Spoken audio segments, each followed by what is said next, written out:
अगर आप दुबई में 1 करोड़ रुपए कमाते हैं तो आपको वहाँ की सरकार को कुछ नहीं देना है, 0% टैक्स। अब ऐसा इसलिए है क्योंकि दुबई में चाहे आप 1 करोड़ कमाएं या 10 करोड़ या 10,000 करोड़, वहाँ की सरकार को आपके पैसे से कोई मतलब नहीं है, आपसे 1 रुपया नहीं लेगी।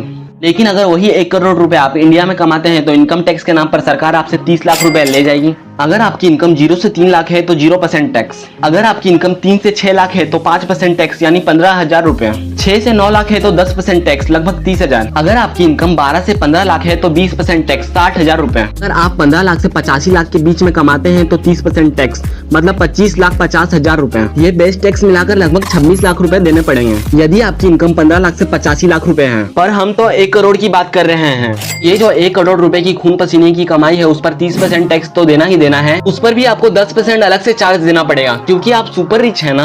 अभी यहीं पर खत्म नहीं हुआ, आपको अलग से हेल्थ और एजुकेशन पर 4% का टैक्स देना पड़ेगा। शायद यही रीजन है कि यहाँ के सुपर रिच लोग इंडिया छोड़कर जा रहे हैं।